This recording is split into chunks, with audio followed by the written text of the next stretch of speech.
The nervous system gets a lot more coverage these days, and the autonomic and the parasympathetic nervous system is no longer just for the books in physiology. And the vagus nerve isn't a gambling talent in Nevada. You might remember a while back we used to talk about nervous breakdowns, and that's not to be confused with Dad buying a brand new motor as a midlife crisis. These days, these nervous breakdowns are called burnout, and this is something that we can claim for ourselves if we work hard enough to earn it. Burnout occurs after a chronic amount of excessive stress. The stresses can vary, but the symptoms can be that of emotional, physical, and mental depletion. Then overwhelm takes over, and the thought of meeting any demands becomes crushing. There could be a variety of factors that express themselves in different ways, whether that's hormonal chaos, fatigue, or digestive disorders, or even a reduction of vision. In fact, it would make perfect sense that the vision does reduce to match the mental capacity.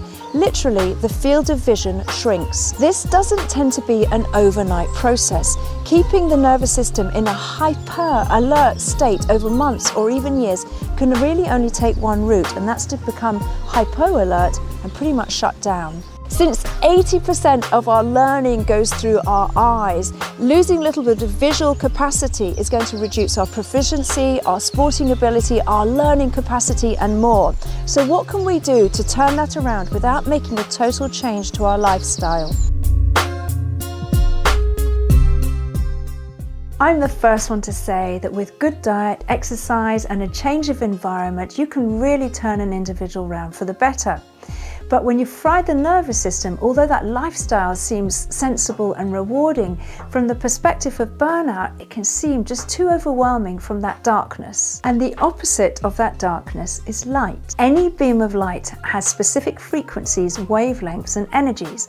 Our nervous systems are light assimilators via our eyes that absorb those frequencies.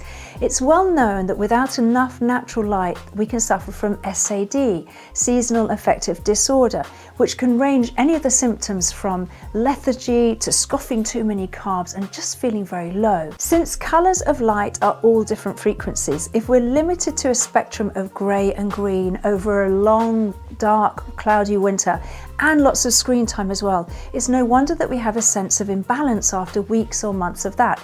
And that's without stressors or burnout. Where I live in Wales, the weather does grey and green all year round very well.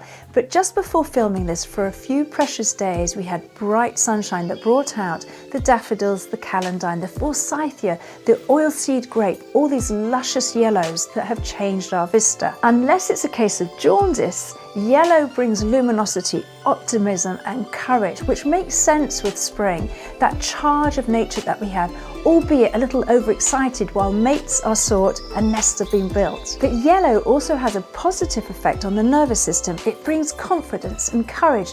It helps depression. All that from looking at a dandelion. Now, before you think I've run away with the fairies and the rainbows, actually I'm coming back to rainbows in a minute, remember your school physics of light, waves, and frequencies. The rainbow is the spectrum of colour that we're familiar with, and it varies from the violets to the blues to the greens to the yellows to the oranges and the red. And each of these are measured by nanometers, starting at the infrared end of the spectrum of 700 and the ultraviolet of 400. But what does this mean to your health? Our eyes adore the colour and our brain absorbs the frequency. But when there is a depletion in the light assimilation in the nervous system, then our perceptual awareness is reduced. And since our perception shapes our world and home, this affects how we relate to both. When we learn new information, our awareness is broadened and we open new neural pathways. So light and colour, as if we didn't know it, enhances us, our well-being, and our world.